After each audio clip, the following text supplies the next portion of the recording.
As Ifeanyi walked into the school compound and saw the pretty schoolgirls, a smile played on his lips. I think I'm going to enjoy my stay here, he thought. In the bustling city of Lagos, Nigeria, lived a handsome young man named Ifeanyi. He was the only son of Madam Chioma, a wealthy businesswoman who had lost her husband shortly before Ifeanyi's birth. From the moment Ifeanyi came into the world, he became Madam Chioma's golden boy, her sole consolation in a life marked by loss. Madam Chioma's house was a grand mansion in the exclusive Lekki Phase 1 area. The walls were adorned with expensive artwork and imported furniture filled every room. It was in this lap of luxury that Ifeanyi grew up, never wanting for anything, never lacking anything. As Ifeanyi grew up, it became clear that Madam Stroma's love for her son had no bounds. Whatever Ifeanyi wanted, he got. When he was just 5 years old, Ifeanyi threw a tantrum in a toy store, demanding the latest video game.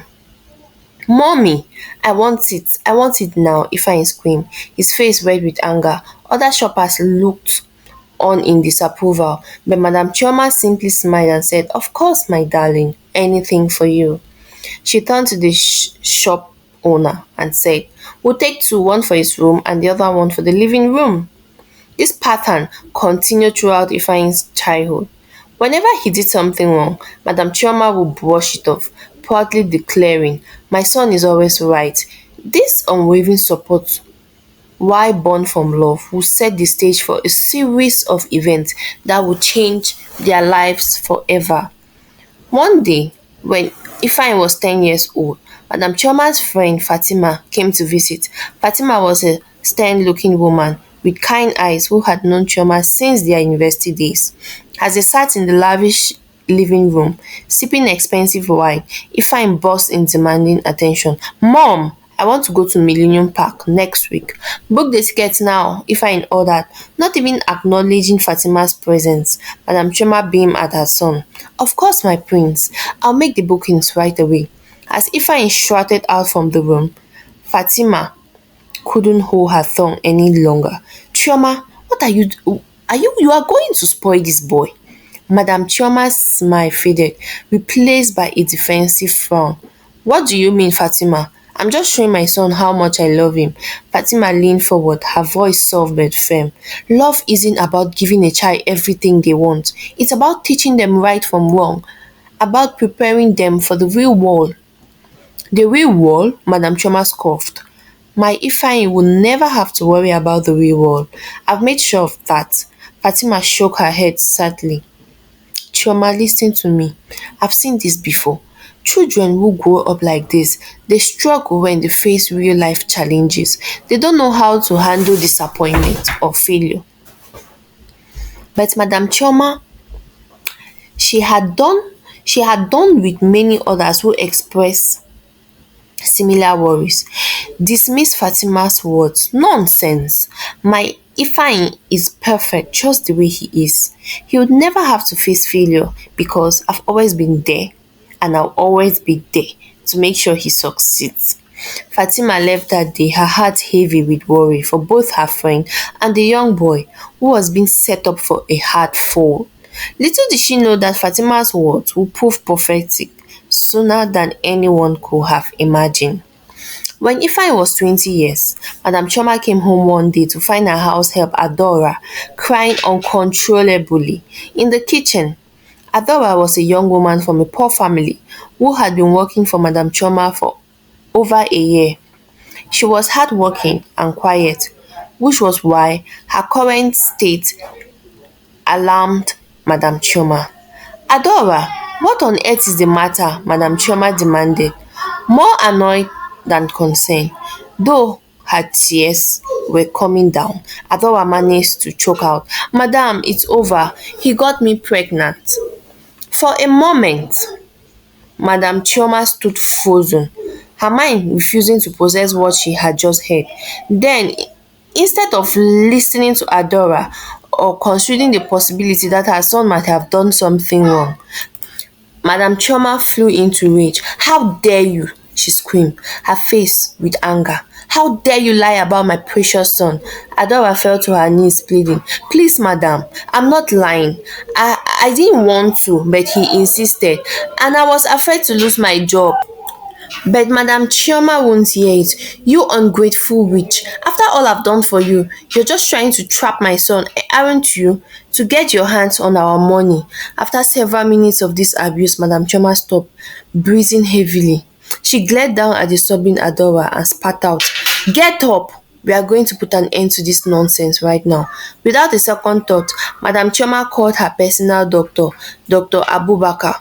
"Doctor, I need you to perform a procedure." Reached deep into her and ripped that bastard out. Then she turned to her driver, who had been watching the scene unfold. "My God will punish you." Ifeanyi sobbed. She sobbed. "You and your mother will know no peace for what you have done to me." This incident marked the beginning of a disturbing pattern, as Adora was crying. Over the next 2 years, Ifeanyi impregnated Adora 3 times. Each time, Madam Chioma cleaned up the mess, forcing Adora to terminate the pregnancies. She refused to see the monster her son was becoming, always finding ways to justify his actions.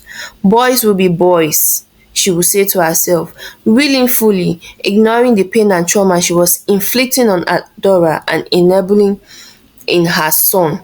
After the third incident, Adora finally gathered the courage to leave. She packed her bags. Madam Chioma confronted her. "Where do you think you're going?" Madam Chioma demanded. Adora, her eyes red from crying, but her voice steady, replied, "I'm leaving, madam. I can't do this anymore. What you and your son have done to me is not right." Madam Chioma's face hardened. "If you breathe a word of this to anyone, I'll make sure you never walk in this city again. Do you understand?" Adora looked at Madam Chioma, and for the first time, the older woman saw not fear, but pity in the young girl's eyes. "I understand, madam. But remember, every action has its consequences. Someday, you and Ifeanyi will have to face yours." With that, Adora walked out of the house, leaving Madam Chioma to wrestle with doubts she quickly suppressed. Meanwhile, Ifeanyi remained blissfully unaware of the pain he was causing. He continued to live his carefree life, partying with friends, spending his mother's money, and treating people as if they existed solely for his pleasure. After graduating from the university with low grades, thanks to substantial donations from his mother to the school, Ifeanyi had to participate in the one-year National Youth Service Corps (NYSC) program. He was posted to a girls' secondary school called the Light Secondary School in the western part of Nigeria.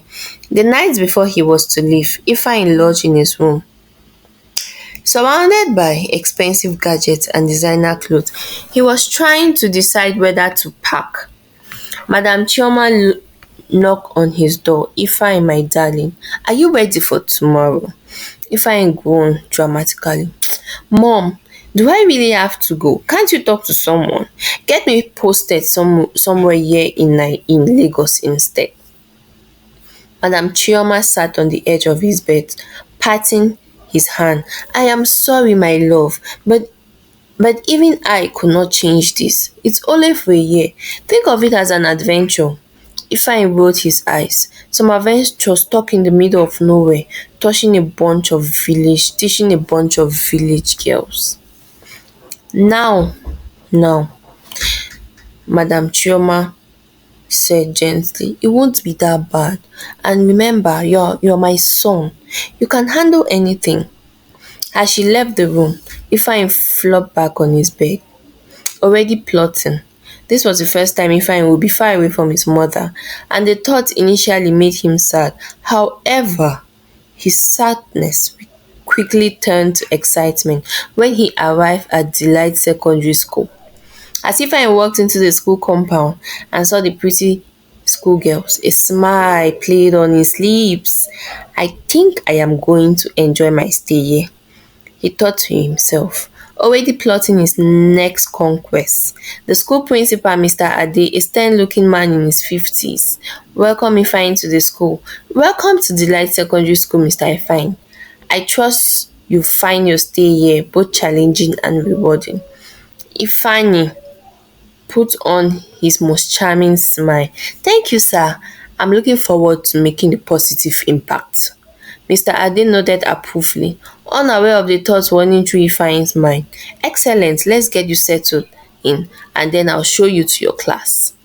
After the necessary documentation was completed, Mr. Ade led Ifeanyi to his assigned classroom. You'll be teaching physics to our senior students, Mr. Ade explained. It's a critical subject for their final exams. So we are counting on you to prepare them very well. Ifeanyi's eyes lit up at the news. Physics was a subject he knew well from his university studies, and the thought of teaching it to senior girls only added to his excitement. As he entered the classroom, 30 pairs of eyes turned to look at them. Mr. Ade cleared his throat. Girls, this is Mr. Ifeanyi. He'll be your new physics teacher for this academic year. I expect you to show him the utmost respect and dedication to your studies. Ifeanyi scanned the room. Nothing. The admiring glances from many of the girls. Hello everyone, I'm excited to be here and to help you all in excel in physics. I have a feeling this is going to be a great year. A collective sigh seemed to sweep through the classroom, and if I knew he had them hooked. Among the senior class students were three girls, Joy, Beauty, and Precious, the self-acclaimed prettiest girls in the school. As Ifeanyi began his first lesson, he made sure to create the perfect impression. He showcased his intelligence and charm, preparing for his lecture with jokes and relatable examples that had the class hanging on his every word. Now, who can tell me about the Newton's law of motion? Ifeanyi asked, his eyes scanning the classroom. Beauty's hand shot up. Sir, after Beauty answered the question, Ifeanyi said, Excellent, Miss Beauty, with a smile on his lips. It seems I have some bright students in this class. As the lesson progressed, Ifeanyi made sure to engage all the students, but he could not help paying attention to Beauty and her friends. He could see the admiration in their eyes and planned to use it to his advantage. After class, as the students filed out, the three students stayed behind. Mr. Ifeanyi, one of them said, we wanted to say how much we enjoy your class. Physics has never been so interesting. I'm glad you enjoy it. Physics can be fascinating, but when you approach it the right way, you will enjoy it. We were wondering, one of the girls said, if you will be available for extra tutoring. We want to make sure we are fully prepared for our exams. Ifeanyi pretended to consider for a moment, though initially he was thrilled at the opportunity. Well, I suppose I could make some time for dedicated students. Why don't we discuss it more after school tomorrow? The girls nodded, exchanging exciting glances as they left the classroom. Ifeanyi could not help but feel a sense of triumph. This was going to be easier than he thought. Over the next few weeks, Ifeanyi's reputation as the coolest teacher in school grew. Every student looked forward to his class. Ifeanyi became the girls' favorite teacher, giving them highest score in his subject. One day after class, Ifeanyi called one of the girls to stay behind, as others of the students went out. You wanted to see me, Mr. Ifeanyi, one of the students said, trying to keep her voice steady. Ifeanyi smiled, his eyes roaming over her face. Yes, I wanted to discuss about your last days. You have improved, I am happy. I can tell, Ifeanyi said, standing up and moving closer to her. You know, Beauty, you are one of my brightest students. I think I have a real future in physics with you, if you want it. The student blushed and looking down at her feet. You really think so, sir? Ifeanyi reached out and lifted her chin gently, forcing her to meet his eyes. I know so. And please, when you're alone, call me. When we are alone, call me Ifeanyi. Beauty's breath caught in her throat. Okay, Ifeanyi. The moment was interrupted by a knock on the door. Bam bam. It was Mr. Ade, the principal. Ah, Mr. Ifeanyi, he said, looking between Ifeanyi and Beauty with a slightly furrowed brow. I hope I'm not interrupting anything. Ifeanyi stepped back smoothly. Not at all, sir. I was just giving Beauty some extra encouragement. She's shown remarkable improvement. Mr. Ade nodded, though his eyes still held a hint of suspicion. I see. Mr. Ade turned to Mr. Ifeanyi. Ifeanyi, I must say, the improvement in our students' physics course is impressive. Whatever you're doing, it seems to be working. Ifeanyi smiled confidently. Thank you, sir. I believe in making the subject engaging and relatable. Has Mr. Ade left? Ifeanyi smirked to himself. If only the principal knew what he was really up to. Meanwhile, the three girls were in the bathroom, whispering excitedly. Did you see how Mr. Ifeanyi looked at me in class today? One of them said. The other said, please, he was obviously looking at me. Didn't you notice how he kept using my name in examples? The other argued while Beauty was giving a secret smile. If only they knew about her private moments with Ifeanyi. As the weeks passed, Ifeanyi's inappropriate behavior escalated. He began offering private lessons to these girls, using the time to flirt and make advances to them. All thanks to their career-minded parents. During one of the sessions at the girl's house, Ifeanyi sat close to her on the couch, their thighs touching as he pored over a textbook. So you see, Ifeanyi explained, his voice low and intimate. The force of attraction between two objects is inversely proportional to the square of the distance between them. The girl nodded, trying to focus on the words, but distracted by Ifeanyi's proximity. Ifeanyi turned to her, their faces inches apart. Exactly, can you feel it? Her breath hinged. I think so. Just then, her phone buzzed with a text from her friend. How is the study session going? That moment, she pulled back slightly. We should take a break. Ifeanyi smiled, hiding his frustration, of course. We've covered a lot today. As Ifeanyi left her house, he could not help but feel a thrill at the game he was playing. So Ifeanyi had all the three girls wrapped around his finger, each thinking she was special to him. One fateful day, during Miss Chika's biology lesson, one of the girls felt nauseous. She stood up. Miss Chika, she said, her face pale. I don't feel well. May I be excused? Before Miss Chika could answer, she rushed out of the classroom. Concerned Miss Chika continued her lesson, but her worry grew when a few minutes later, another of the girls also asked to be excused, following by the last one. After class, Miss Chika found the three girls in the bathroom, all vomiting. Girls, she said gently, is everything alright? Should we go to the school clinic? The three friends exchanged nervous glances before nodding silently. At the school clinic, Dr. Margaret, a kind-faced woman in her 40s, examined the girls one by one. As she finished with Precious, the last of the three, a grave expression settled on her face. Girls, she said carefully, I need to ask you something and I want you to be honest with me. Is there any chance any of you might be pregnant? The silence that followed was defending. Dr. Margaret's suspicion had been correct. She sent her samples to the lab and all three girls tested positive for pregnancy.